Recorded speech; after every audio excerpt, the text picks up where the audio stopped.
All right, so many of you guys who have been following our adventures for a while know that I don't drive. I haven't physically driven a car in over 2 decades. Although we own a vehicle, between the two of us, Laura has done all of the driving. Driving's just not my favorite, but sometimes things change.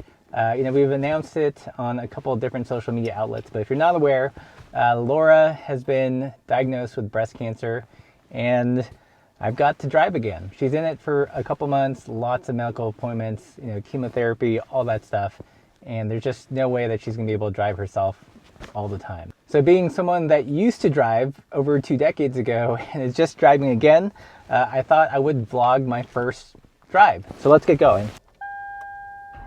Actually, that's an absolutely terrible idea. And whenever I see people making YouTube content while driving, I always cringe. So let's get out of here, and I want to talk to you guys about my perspective as a cyclist coming back to driving and kind of the weird observations I've made in just my first handful of drives. So my first observation is actually how uncomfortable it is or has been to get back behind the wheel. I think when you do it every single day, you kind of forget how initially it was pretty scary. I've been doing some test drives with Laura and just actually did my first solo drive today.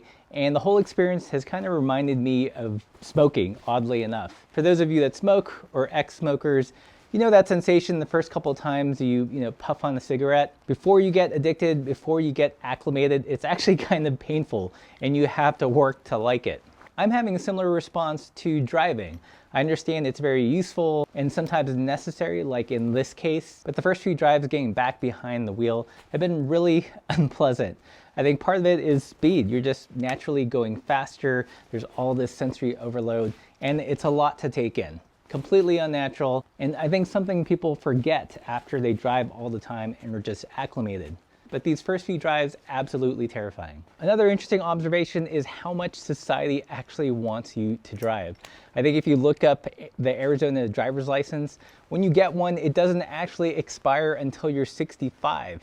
So you could get it at 20, have some kind of injury where you can't see as well or function as quickly, but you still have your driver's license. Society does not want you to not drive. One thing I will say, coming back to driving after so many years of being car-free and not driving and only riding a bike, is that I am super attuned to pedestrians and cyclists. Being on the other side of the windshield, I'm completely aware of how scary it is for a car to pass closely.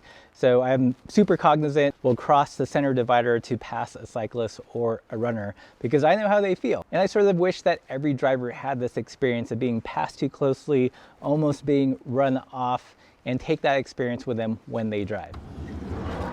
Another observation, which is really surreal, is how much being inside the vehicle really buffers you from your actual speed. And what I mean by that is, you can be going 30, 40, 50 miles per hour, but the design of a car and roads in general are such that it lulls you into thinking that you're going much, much slower. So I know what 25 miles per hour on a bike feels like, and to me it's really quick when you're on a bike, but in a car, it feels like you're going 10 or 12 miles per hour at the same speed. All that to say that it's really easy to underestimate how fast you're going and how much control you have over the vehicle.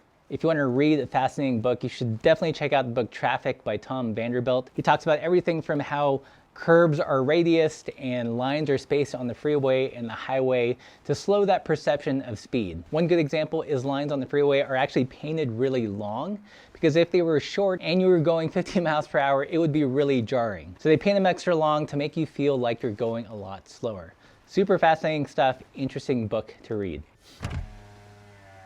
And lastly, probably the most important point I want to make is that it's easy to forget that driving a vehicle could quite possibly be the most dangerous thing you do all day. Unless you work with explosives or something, for the average person, moving a 2 or 3 ton vehicle in speeds of excess of 50 miles per hour, the only thing separating you from death and chaos is a couple of millimeters of paint. It's crazy, and it's easy to forget that it's super dangerous, especially when society tells you, oh, it's okay, it's normal, when the car is telling you, don't worry, we got you covered, you're not going as fast as you think. But all it takes is looking at your phones for a second, making a YouTube video while you're driving, and then bam, your life will change and someone else's life will change. I know some of you will think that as a cyclist, I probably make a terrible driver because I drive so slow. But I think having that perspective from the other side of the windshield, knowing exactly how scary and dangerous a close passing